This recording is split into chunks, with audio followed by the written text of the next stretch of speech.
generarla desde hace algún tiempo y bueno, no se pudo. Y llega en un día interesante, ¿no? Y me parece, aunque no fue casual, me parece interesante que hoy me acompañe Juan José Pocaterra, cofundador de La Guagua, y Ricardo Ramírez, fundador de Holy Chicken, porque los he tenido aquí ya en varias oportunidades, entendiendo cómo es el contexto de emprender en Venezuela y una vez que, bueno, ese emprendimiento pasa un tiempo, se ve que es sostenible, bueno, ya pasa a ser una empresa, digamos, formal, sólida. Bueno, llega en esta circunstancia donde, por ejemplo, Estados Unidos pues ha decidido no renovar la licencia Chevron. Entonces, bueno, emprendedores en su momento como Juan José y Ricardo Ramírez, así como muchos se preguntan, bueno, ¿habré tomado yo una buena decisión? ¿Cómo puedo yo enfrentarme a esa circunstancia? Que no es la primera vez, porque todos los días nos enfrentamos a circunstancias desde el punto de vista económico, político, social. Así que, bueno, llegó la mesa un día como hoy. ¿Cómo están? Buenos días, bienvenidos. Buenos días, chicos. Bueno, Buenos días. comienzo con Juan José Pocaterra, la movilidad, ¿no? Independientemente de las licencias o no, la gente se sigue movilizando en el país, ¿no? Yo supongo que esta es una premisa por la que ustedes pues parten cuando reciben noticias como estas, ¿no? Pero bueno, definitivamente la pregunta es los desafíos, ¿no? Los desafíos de manejarse económicamente en este contexto.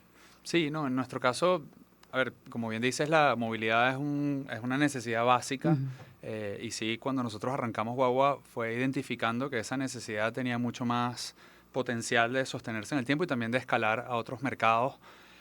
Hoy la verdad es que nosotros enfrentamos esta realidad del contexto país. Primero, seguimos apostando a la Venezuela.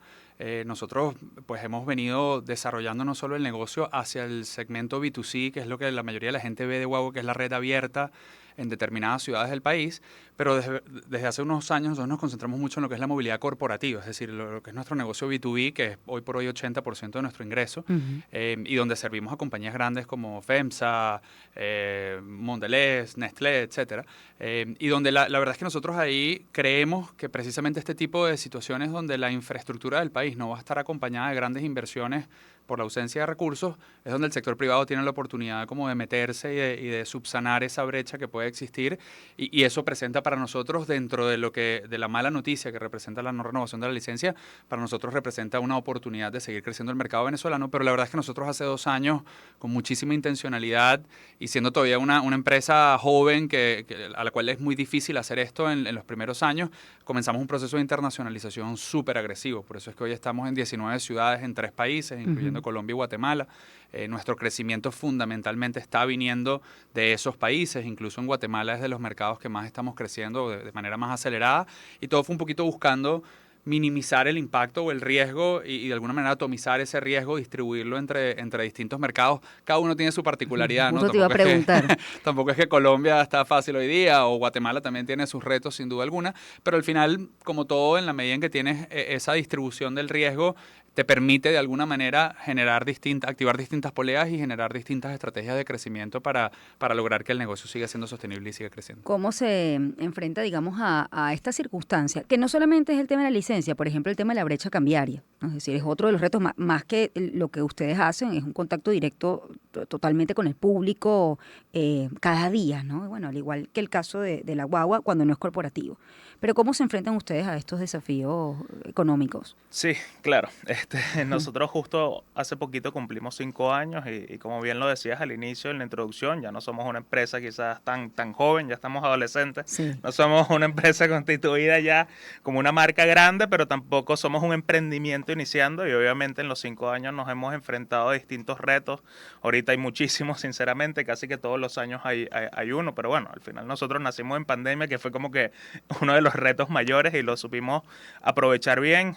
Eso fue parte del crecimiento justamente. Nosotros veíamos que en ese año 2020, 2021, cuando nosotros salimos en pandemia, quizás los grandes competidores de franquicias y cadenas estaban un poco dormidos, habían descuidado un poquito el mercado venezolano y obviamente después los últimos años se ha sentido de que han pisado el acelerador, de que han recuperado parte de ese market share que habían perdido y que habíamos les habíamos quitado nosotros los competidores locales, pero cuando esas grandes marcas han pisado el acelerador, han invertido bastante en mercadeo, obviamente se ha sentido la diferencia de peso y de poder con los competidores locales con ellos. Eso sí, uno de los retos importantes. Obviamente el diferencial cambiario lo sufrimos desde restaurantes, seguro la guagua, todos, sinceramente, desde su vida personal también.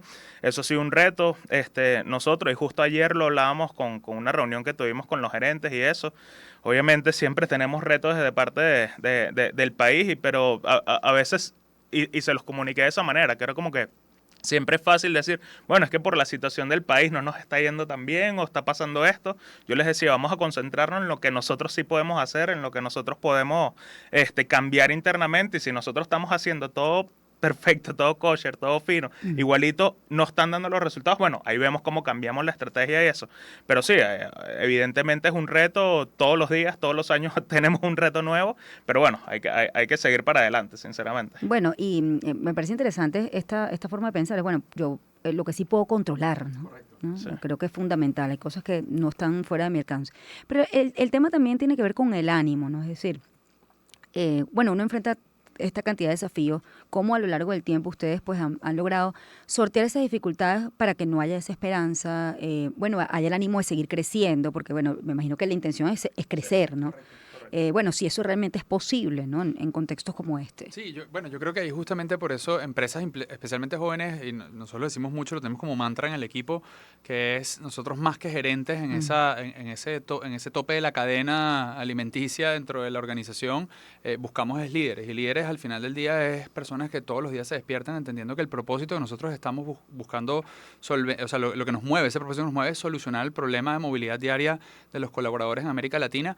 Y estamos buscando personas que se motiven a pesar de la adversidad y puedan motivar a otros a generar esa acción, incluso en un contexto complejo. Al final del día, la realidad es que cuando uno entra a hacer negocios, siento yo, en América Latina, tú partes de la premisa de que el ecosistema que te rodea tiene esas imperfecciones y justo de nuevo eso es lo que presenta la oportunidad. Entonces nosotros siempre vemos eso, es como, bueno, ¿qué tengo que ajustar de mi estrategia y cómo puedo anticiparme a esa realidad? Sea que es, bueno, tengo que ser mucho más óptimo en mis costos o en mi estructura de gastos, cómo manejo mejor mi flujo de caja, que creo que hoy es uno de los grandes retos en Venezuela, es hacer como dicen los gringos, el cash is king, ¿no? O sea, es cómo haces que el efectivo y la caja la puedas controlar lo más posible, y de ahí empiezas a desarrollar entonces también estrategias para que esa restricción del mercado que puede presentar un problema a la hora de crecer, uno la vaya subsanando también con nuevos productos y servicios. Nosotros, por ejemplo, en los últimos meses nos hemos metido mucho en el área de beneficios laborales como un todo, donde aprovechando el trayecto que estoy haciendo de 38 minutos en promedio entre mi casa y el trabajo y la casa, le empiezo a dar beneficios adicionales a los colaboradores que van desde, por ejemplo, entrenamiento de mindfulness y respiración y wellness a bordo de las unidades, hasta temas de descuentos en puntos guagua en alianza con marcas como Burger King, McDonald's, etcétera. Entonces, bueno, de ahí eso nos abre una serie de ingresos adicionales que de repente los adelantas o los atrasas dependiendo de cuál es el contexto en el que te estás desenvolviendo. Ahora, el joven, estoy conversando, voy a recordar los nombres, Juan José Pocaterra, cofundador de La Guagua, y Ricardo Ramírez, fundador de Holy Chicken.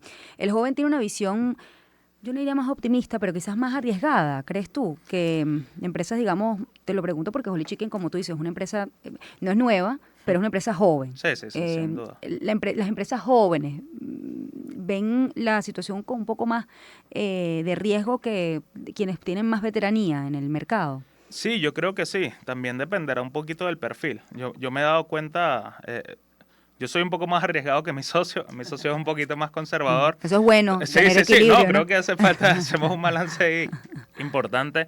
Pero sí, justo lo que hablabas, eso, a ver, lo arriesgado que pueda ser también, ojo, aparte de la habilidad numérica, de conexión de información de finanzas que manejes todo el tema, también creo que va bastante con el aspecto emocional.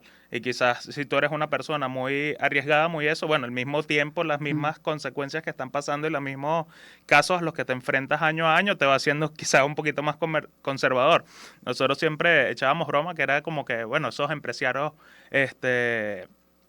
vieja escuela que siempre estaban en el negocio, que no delegaban, y tú al final los empiezas a entender un poquito, ¿sabes? No es quizás nuestro tema, y nosotros, bueno, es que tenemos que crear un equipo, hay que darle algunas cosas, y al final con las mismas ronchas que estás creando Sí. con las caídas, dice, bueno, esa gente tendrá razón Sí. o somos nosotros la nueva generación de empresarios que tenemos razón. Esas personas que tienen 30 años y ya saben cómo manejar sus negocios. Entonces, bueno, es un poquito de eso. Obviamente sí creo que esta nueva generación tiene una visión distinta de los negocios, de crear equipos de calidad, de crear líderes, tener equipos, delegar, poder, y sin delegar y sin un equipo fuerte realmente, es difícil tener el crecimiento que ha tenido la Guagua, que ha tenido Holy Chicken. Pero bueno, el tema emocional es súper importante. Uno casi que se tiene que convertir como en la película intensamente, como en alegría, y tratar de siempre Sí, sí, y ser optimista. empujar al equipo. Ahora, pero ustedes a la edad que les tocó emprender, ustedes pudieron haber tomado quizás la decisión, bueno, parte de mis compañeros tomaron la decisión de probar destinos en otros lugares, que como bien dice Juan José, cada país tiene su complejidad, ¿no?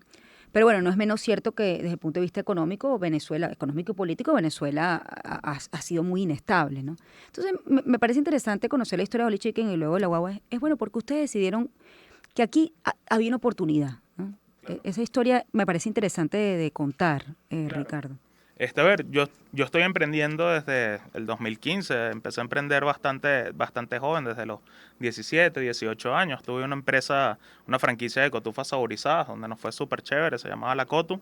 Y obviamente, cuando empezó la pandemia, nuestros puntos de venta principales eran los centros comerciales. Obviamente los centros comerciales se vinieron abajo, pero yo siempre tenía ideas nuevas. Mira, quiero hacer esto, quiero hacer esto. Obviamente con la ¿Y pandemia. siempre pensaste estas ideas en Venezuela? Sí, sí, Ujú. sinceramente siempre las pensé en Venezuela. Y obviamente la pandemia nos detuvo en seco, nos dio tiempo para pensar y realmente a 2 semanas de la pandemia ya yo estaba viendo, mira, ¿qué hacemos? No solo por temas de ideas y eso, sino también por necesidad, sinceramente. Entonces hablé con un amigo, mira, vamos a lanzar este producto que siempre él y yo hablábamos de temas de restaurantes. Mira, siempre quiero tener un negocio gastronómico, no sé qué. Yo le dije, mira, aprovechemos acá. Hicimos un MVP, lanzamos el producto lo más rápido y lo más sencillo posible. Invertimos $300 cada uno en ingredientes. Hicimos pruebas una semana y a las 3 semanas de la pandemia, en abril, lanzamos el producto y fue una locura, sinceramente. Día tras día iban subiendo las ventas. Obviamente al principio nos compran family and friends, conocidos, pero tú aseguras el primer pedido de tus amigos, pero ya después si no les gusta no te Importante vuelven a tener pedir. buenos amigos. Sí, sí. Pero ya después obviamente está la recompra, la recomendación y se fue creando una bola de nieve que fue gigantesca. Nosotros empezamos en mi apartamento, vivíamos en ese momento en un edificio algo viejo, en un piso 16. Se imaginarán el tema de bajar la comida, no sé qué, los vecinos nos odiaban. El olor a El pollo olor a todo el pollo. día, hasta que tuvimos que salir de ahí. Obviamente aprovechamos el impulso que hubo en delivery. Hubo muchas marcas que estaban acostumbradas al consumo en mesa y no se adaptaron a vender delivery, que el producto llegara bien. Nosotros nacimos así. Entonces esa diferencia creo que nos ayudó a crecer. Y cuando ingresaron las aplicaciones de delivery, que fue un boom, la gente no estaba saliendo, no estaba gastando plata en otras cosas más que medicina, comida y algo de distracción, bueno, nos ayudó. Obviamente ellos ingresaron con bastante fuerza en mercadeo, regalando cupones, no sé qué, haciendo atractivo el tema del delivery y nosotros aprovechamos esa ola. Y hubo un momento donde ya teníamos muchísimas ventas de delivery, estaban vendiendo fondos de comercio, obviamente habían personas que no le estaba yendo muy bien la pandemia. Menos mal a nosotros sí nos estaba viendo bien. Hicimos una oferta para que nos dijeran que no, sinceramente. Por partes, un precio menor a eso. Y hasta que nos dijeron que sí, fue como que, mira, ¿y ahora qué hacemos? Obviamente dijimos que sí, aceptamos el reto, lanzamos un local en Las Mercedes y bueno, ahí poco a poco fuimos creciendo. Hoy en día, ¿cuántos Holy Chicken tienen? Somos 6. 6. Somos 6 tiendas ahorita. Estamos en San Vil La Candelaria, San Vil Chacao, Lucap, Valle Arriba y en Los Palos Grandes. Vamos a cerrar algunas tiendas, vamos a cerrar, justamente esta semana cerramos San Vil Chacao para achicar un poco el tamaño del negocio y ajustarnos a esta nueva realidad económica, entendiendo lo que les expliqué hace poco. Los grandes estaban un poco dormidos, recuperaron parte de su market share que nosotros les habíamos quitado. Entonces quizás el tamaño de los negocios locales de restaurantes como nosotros y algunos competidores directos o indirectos, bueno, quizás es un poco más pequeño. Hay que saber entender eso y yo lo veo como algo positivo. Casi siempre que cuento, mira, vamos a cerrar una tienda, ay, cochimo, yo que no, yo estoy feliz con esa decisión. Hay que mantenerlo con lo que está funcionando y con lo mejor. Entonces, bueno, viene como una nueva etapa de quizás un nuevo tamaño de la marca, pero lo vemos sentimos con la mejor de las emociones de poder volver a lo que ya funcionó en el inicio. Estar más cercanos, quizás ser un poco menos burocráticos, estar más cercanos a las tiendas, y creo que eso nos va a funcionar muchísimo mejor. A ver, el caso de la guagua. Yo entiendo que tú estudiaste aquí primero y luego te formaste en Estados Unidos. Entonces, yo en colegio viví en Estados Unidos 2 años y luego regresé a Venezuela, estudié en mi universidad acá de Economía y Derecho, que la hice en la Metropolitana. En mi caso, la verdad es que, yo, como siempre digo, creo que hay 3 pilares de por qué decidí emprender acá. Lo primero, hay algo que es irracional, es absolutamente emocional, que es, yo amo despertar aquí en Caracas, aquí en Venezuela, y pues me gusta estar acá, a pesar de las complejidades. Entonces, tomando esa premisa en cuenta y el reconocerse uno en esa orientación, si cabe, pues también siempre me he dedicado a hacer negocios de base tecnológica que no tengan a Venezuela como fin, sino que sea uno más de sus mercados. Hemos hablado antes de otros emprendimientos que he tenido en el pasado. Yo arranqué con el tema de semáforos inteligentes en el 2011. Ahí logramos escalar al resto de Latinoamérica. Esa compañía se vendió en el 2015. Ahí arrancamos Vicua, que es una compañía que se dedica a todo el tema de analítica de datos, que hoy sigue vigente también con presencia en varios países, inversionistas de afuera.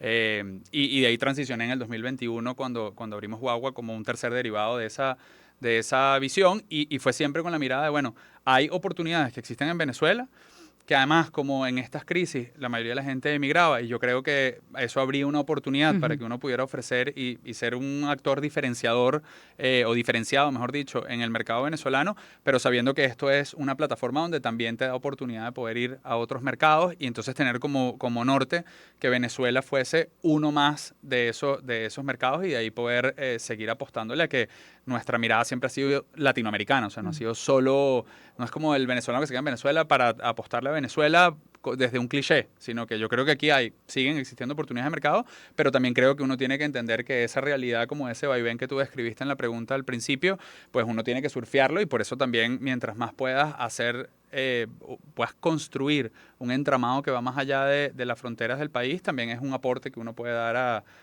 no solo al negocio, sino también al ecosistema. Bueno, ver en los problemas quizás la oportunidad. Correcto, correcto. Y en nuestro caso, al final, en Guagua fue, bueno, la verdad es que Venezuela era probablemente el que más agresivo tenía el problema post-pandemia de movilidad, por distintas razones, ¿no? Porque aquí hubo un deterioro de la infraestructura que había de transporte superficial en los últimos 5 años. Eso abrió una posibilidad para que ese family and friends o ese early adopter del mercado fuese mucho más acelerado de probar el concepto. Por eso nosotros, de hecho, decimos que hoy estamos en Guagua 3.0, siendo 1.0 donde probamos el concepto e hicimos fit del producto con el mercado aquí en Caracas. Luego escalamos al resto, que es 2.0, al resto de Venezuela, donde abrimos 7 ciudades nuevas, y empezamos a tener nuestra primera ciudad en Colombia, que fue en Barranquilla. Además, nosotros tendemos a no arrancar en ese mercado que todo el mundo se imaginaría que es Bogotá, sino arrancamos por una ciudad más pequeña como para ir probando el mercado. Y luego 3.0 es esta fase donde, ya consolidándonos como una empresa que tiene una presencia en esta cantidad de ciudades, bueno, empieza ahora a abrir nuevos mercados aparte de Colombia, y empieza también a apostarle más inversión, siendo que ya Venezuela es flujo de caja positivo, y eso nos permite entonces enfrentar nuevos retos. ¿Qué se repiten ustedes, ya para finalizar, todos los días, ¿no? Cuando se enfrentan, bueno, cuando te toca a ti abrir alguna de las tiendas, ¿no? Porque querías delegar, pero no puedes, por lo menos una abre. Ahora. ¿Qué te repites tú y qué le dices tú a tu equipo todos los días? A ver, que si se puede, sinceramente, que si se puede, que vayamos con el mejor de los ánimos, que tratemos de ser lo más eficientes posibles, de que cuidemos el costo. Y hay una frase que yo leí en un restaurante en Madrid, que no hay chance para dar una primera impresión, no hay un segundo chance para dar una primera impresión. En el tema gastronómico eso es vital. Quizás la gente, tú con mercadeo haces que entren al local, pero mira, si la primera experiencia es mal, posiblemente que no vengan. Regrese. Entonces siempre que cuidemos esos detalles, porque no hay un segundo chance para dar una buena primera impresión. A ver, ¿cuál es lo que tú, o qué es lo que tú te repites a ti y a tu equipo todos los días? Bueno, cuando ves noticias como la de hoy, por ejemplo. No, yo la verdad es que, como creo que lo he dicho ya en varias oportunidades, es donde hay problemas, hay oportunidad de que alguien las solucione. Y yo creo que al final de eso también se trata ser emprendedor. Es que tú vas al mercado, es más, a ti mismo seguro, sales a la calle, encuentras que hay una serie de cosas que no funcionan bien, y entonces ahí tienes 2 opciones. o te vas a tu casa y dices, bueno, y te quejas de que eso no funcione bien, o haces algo para solucionarlo.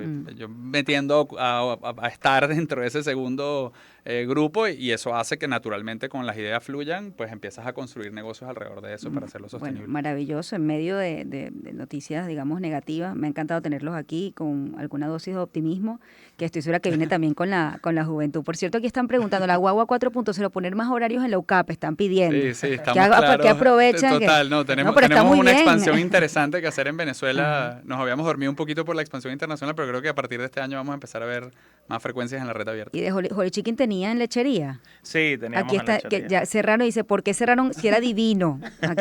Mira, acá hay mucha gente preguntando. Bueno, eso da ánimo y optimismo Claro, para qué bueno, seguir haciéndolo mejor. 7:25, vamos a hacer una pausa, ya volvemos.